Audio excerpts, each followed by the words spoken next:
Hello, this is Eric Sfiligoj with CropLife magazine. I'm here today on video with John Buckley, who is the CEO at Wilbur-Ellis. For those of you who might not know, Wilbur-Ellis here in 2021 is celebrating its 100th anniversary. And if John's shirt wasn't the clue to that, I've pointed it out now so you can see for yourself. John, welcome to CropLife Retail Week. We appreciate having you here. Thanks, Eric. Appreciate it. Good to see you. All right, very good. Well, obviously, 100 years of history is a very, very long time in this day and age, and you could probably hit me with volumes of information regarding the company Wilbur-Ellis and how it got between 1921 and 2021. But if I actually kind of distill the company's history down into just a single word, what would you say is the best word to describe Wilbur-Ellis today at 100 years old? And why is that the best word to use?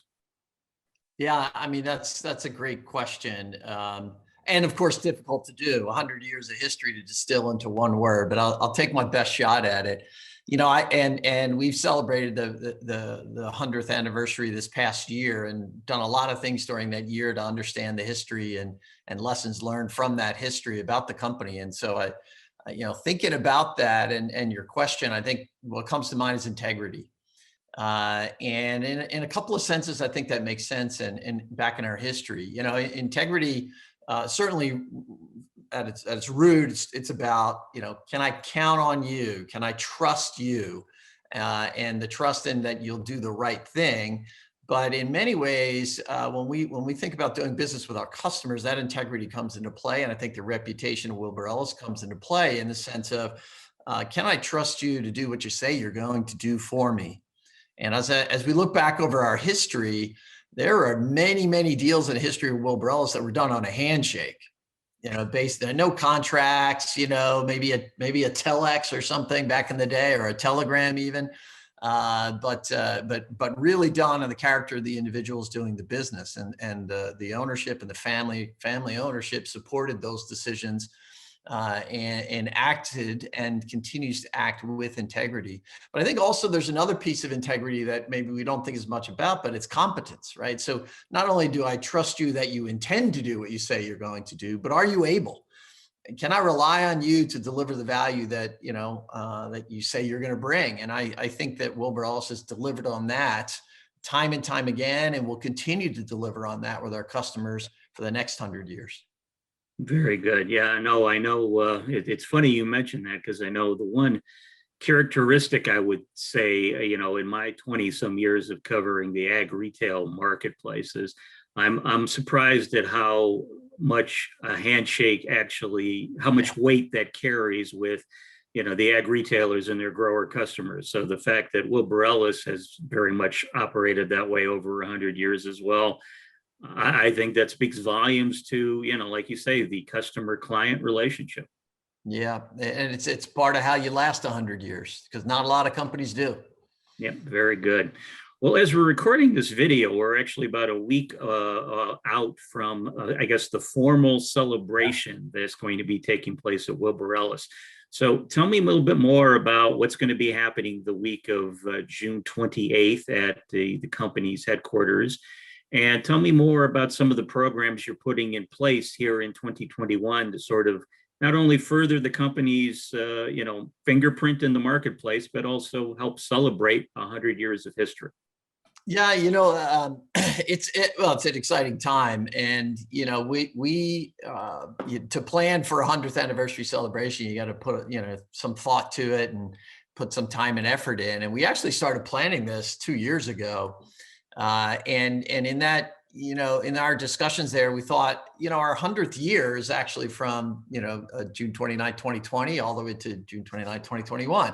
And we said, well, we should make it a year-long celebration. And we decided to do that. And so we were coming into last year in 2020 and getting ready and making all these plans about how we have these, you know, local celebrations with our employees together in one spot, in one location, or going to their branch, et cetera, and do it every month or something like that. And then kind of build up to the event in June of 2021. Obviously, the pandemic had something to say about whether we'd be able to do all of that. And so March of last year, we kind of had to throw out all the original plans and come up with something different. And our team did a fantastic job of making that pivot to virtual. One of the things that we initiated was a giving program where there was we launched a question once a month to employees and customers, et cetera, about how Wilbur-Ellis could do better in the future or how the industry could be improved. We also engage families, so there was a kids question as well, and that was all to benefit the Red Cross. And we had made an initial donation at the beginning of the pandemic of $100,000 to the Red Cross on the behalf of Wilbur-Ellis. And then each submission to the giving program question every month generated another donation to the Red Cross. And actually next week, during our formal celebration of the 100th anniversary, we're going to divulge and announce the total amount that will be contributed to the Red Cross. So very much looking forward to that. And then we did a couple of other things. We examined, kind of had a decade every month. We put a decade in spotlight and went through that decade and said, what do we learn about that? And what are the lessons learned from the challenges we had as a company in that decade that we can apply today? And I think that was really fun and very informative. And if you think back 100 years, our company was founded in at the tail end of the last global pandemic, and here we are at the tail end of this hopefully tail end of this global pandemic. So there were lessons to be learned there, and I think that was really fascinating to go through that exercise. And leading up into now, where we're going to have next week, we're going to have everybody get together again, virtually, of course. Not everybody's not getting together across the company, but now that things have relaxed and we've got some better, some standards in place, people are getting vaccinated, we're going to be able to have some local celebrations. But we're going to have a broadcast across the organization. As we know, these technologies have allowed us to do things that we never would have envisioned doing before. And so we're going to have a broadcast. We've also made a little bit of a film. Some of the family members are really adept at film. They have a history in filmmaking, so they made a film about the history of the company. And we're going to debut that next week. So it's the premiere on the celebration day. And then, one of the things we did, so I talked about looking back every month, we look back over a different decade in our history. And then in the last few months, we've been pivoting to the future, right? So like I mentioned before, we want to be around for another 100 years. So how do we do that? How do we position ourselves for that future? So we started this conversation about the future. We're putting together a time capsule to be opened up on our 125th anniversary. So we're putting all of those electronic technologies and videos and photos and all of that away for 25 years. So Eric, you and I will have to come back for the 125th anniversary and do this again. Fingers crossed. Yeah. 25 years. That seems like a long way off right now, but okay. It'll be holographic though at that point. Yes. And that may be my best look at that point as well. My virtual self. We're starting to look and say, okay, well, what about that future? And one of the things that we're going to announce next week is the Wilbur-Ellis Innovation Award. We're all engaged in trying to figure out how to produce more food for a growing world. And the world's population continues to grow. There's more need. There's pressure on land use. There's pressure on input supply and environmental impact and thinking about sustainability. And we've been about innovation and certainly working with our farmer customers about sustainability for 100 years, as our customers have been multi-generational businesses. And so now we thought, well, what better way to kind of start the next 100 year than to launch this innovation award, which is really targeted at universities. So it's the university students. Hopefully teams of university students will get together and think about ideas and innovative ways to, produce more food or preserve food, or minimize food waste around that theme. And then they'll make a submission and the winner will get a $25,000 award. And there'll probably be some honorable mentions for $5,000. And so that says a lot about where we think we need to position ourselves for the future. We've been innovating as an industry, and Wilbur-Ellis has been playing in that for a very long time. We think that kind of the need for that is ramping up, and the ability to do that is ramping up. Technology's coming at the agriculture space like every day and coming fast. We've been participating in that through our Cavallo Ventures investment arm, looking at startups, working together very closely with them to bring that value to our farmer customers.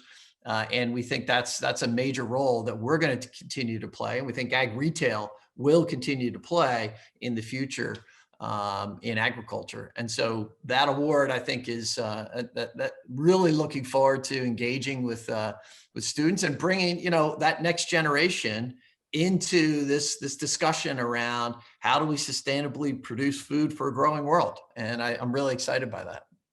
Now, John, if I could ask you to clarify something for him, because I thought about this when you mentioned it's open to the students. So the Innovation Award then could go to someone who, would it be just developed a concept, or would it be something more along the lines of like a working model, if you're talking about technology, or would it be both? It could be both. I mean, but what we'd hope is that certainly a concept, it's got to start with a concept, but we'd want them to work it a bit, right? To get to say, okay, you got to think about lots of concepts come up, but then when they meet reality, sometimes they don't play out. So, I think it would be, if it's a technology, a prototype, if it's a business model idea, at least some vetting with industry or checking in marketplaces, et cetera, to say, well, how practically could that be applied and what kind of success would there be? And some idea of the impact that it could potentially have. So a little bit of a developed idea rather than just a concept. But technology, yeah, I would hope that some of the submissions would be technology based. Thinking, when I engage with university students, I get intimidated by how smart they are and how creative they can be. So I wouldn't be surprised if we came up with folks looking at technology solutions that we haven't thought of. Okay. And I apologize if you mentioned this, but the timing on this, when would you start accepting submissions for the Innovation Award, through when, and when will winners be announced? Yeah, so the idea would be that it would be kind of timed with the school year. So as university students get back at the end of August and September, submissions would start to be accepted. But really at that point, we'll be introducing the concept because they'll be arriving back in school.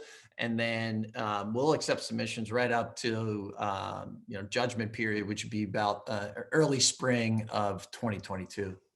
Okay. All right. Very good. All right. Well, John, then the final question I have to pose to you, of course, you had mentioned the time capsule, and if we're here in 25 years, great. We'll be there to hopefully no pandemic going on. So maybe be there live, both of us, to see it open. But I mean, you're right now the Wilbur-Ellis CEO. So tell me, besides the Innovation Award, more from your standpoint, what would you say you are hoping, that your time at Wilbur-Ellis be from X to X? What would you hope will be your legacy, your contribution to the history that is Wilbur-Ellis's company thus far? And what message would you give to the folks that'll come after us who will be running the company? Yeah, that's great. Yeah. I mentioned before, I think we're at a point of acceleration of the application of technology in agriculture. It's one of the industries that's been, perhaps less impacted over the past decade or two from technologies that have come to play in other industries.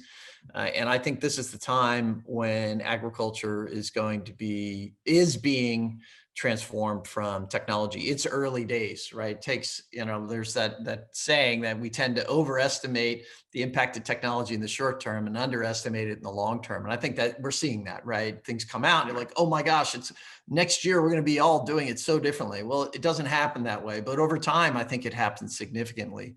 So I would say that Wilbur-Ellis is very much as I transition out, X years in the future, I think Wilbur-Ellis will definitely be in a position of helping farmers adapt these new technologies to be productive, and we'll be doing business in a new way.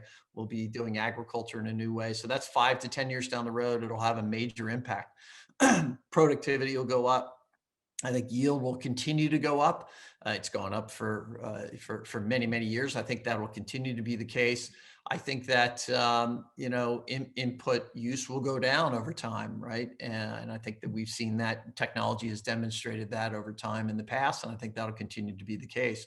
So I think the environmental impact, environmental footprint will be improved, and productivity will go up. And this will be through technologies, some of which are just embryonic today, and we see them starting to get out in the marketplace. Some, maybe through these innovation awards that we're bringing out, will be, still be in their early phase, even 3, 4, 5 years from now. But what I see that Wilbur-Ellis will be doing will be playing a major role in helping determine what are the best technologies to bring into the marketplace, supporting those for success, and then bringing them in and helping our customers understand how best to apply them so they get the best return or the best outcome for them. I think that's what the future holds for us. Very good. Well, John, we certainly appreciate your time today explaining everything to us about Wilbur-Ellis's history and the celebration and moving forward. And again, I thank you very much. Congratulations to Wilbur-Ellis on 100 years young, and Yes. Hopefully another 100 years in the future. Yes, thank you very much, Eric. Appreciate it. If you have questions or comments about today's episode of Retail Week, contact us by email or Twitter, or type your message in the comment section below. Your feedback is important to us. We'll try our best to address your thoughts in next week's episode. And be sure to subscribe to our YouTube channel.